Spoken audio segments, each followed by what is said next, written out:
Kaugnay ng paghahanda sa seguridad para sa ASEAN meetings, makakausap natin si NCRPO Chief Police Superintendent Oscar Albayalde. Magandang tanghali po sa inyo.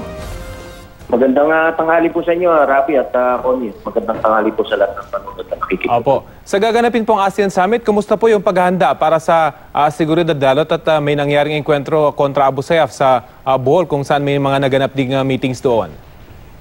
Well, dito naman po sa NCR, wala naman po tayong monitor ng any terror activities dito sa NCR. No? Although we've been preparing for this ASEAN Summit since last year po. At magkakaroon po tayo ng mga simulation exercises starting next week.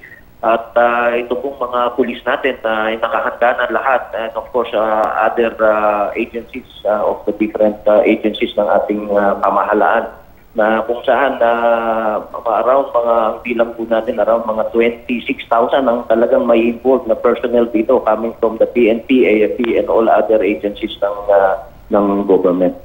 Kung wala po kayong specific threat na natatanggap, ano po yung general threat na nakikita nyo patungkol dito sa ASEAN meeting? Actually, wala po tayong natatanggap na threat. Ang tinitignan lang natin dito is the criminality dito sa NCR. No? At and of course, we're not discounting the fact yung threat ng mga threat groups coming from Mindanao in particular. Kasi as you all know, na meron naman po tayong nahuli na dalawang members ng ISIS sa may Taguig area. So we're not actually taking for granted yung posibleng threat dito sa National Capital Region. Nabanggit niyo po yung mga nahuling bomb maker umano ng ISIS dito sa Metro Manila. Meron pa ho bang update doon? Meron ba silang cell dito na inyong namomonitor?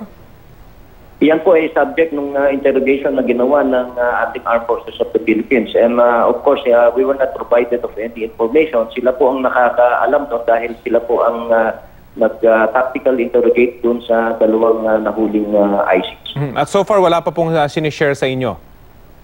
Wala pa po. Wala pa po. And of course, we are establishing kung ano talaga ang nagawang network ng dalawa dito sa NCR dahil meron na rin po tayong nahuli.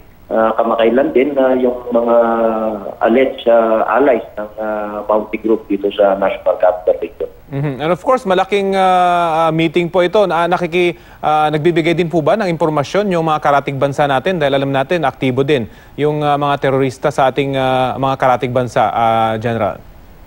Opo, meron po tayong close coordination with our foreign counterparts, no? Actually, malaking bagay po yung naitulong nila doon sa pagka-aresto ng dalawa na yon, as said by the Secretary of Justice. At yan po ay continuous at the whole agencies, ng mga intelligence agencies ng ating gobyerno, meron po tayong tinatawag na intelligence fusion for this. Nabanggit po yung intelligence fusion, pero of course, limitado rin po yung capability ng kapulisan dito sa Metro Manila. At ano naman ho yung ine-expect nyo sana na tulong naman sa publiko para ma-enhance itong intelligence gathering capability po ninyo? Yes, tama po yan. Yung kung pwedeng magbigay kasi ng information sa atin ay yung ating publiko din. Dahil yung intelligence po natin dito sa Pilipinas, we rely so much on human intelligence, kumbaga, na kung anong binibigay na information ng ating mga kababayan. Remember, yung pong insidente sa Bohol, ang nagbigay ng information dyan, no less than the public na nakita na mayroong mga armado doon at na-preempt yung dapat gawing karahasan ng mga members ng Abu Sayyaf doon sa may Bohol.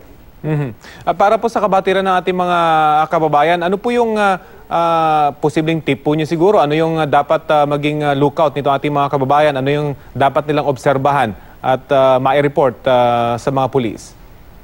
Well, unang-una po, kung meron silang napapansin sa kanilang mga kapaligiran, no, hindi nila kakilala or bagong mukha or hindi po talaga nakatira doon sa kanilang mga barangay o sa kanilang mga lugar, they have to report it at once sa mga barangay officials o doon sa pinakamalapit na himpilan ng pulisya. At kami na po ang bahala para mag-verify doon sa information na ibibigay nila sa atin. Okay, sige po. Good luck po sa inyo. Maraming salamat po. Maraming salamat po sa inyo at magandang tanghali po. Si NCRPO Chief Police Superintendent Oscar Albayalde.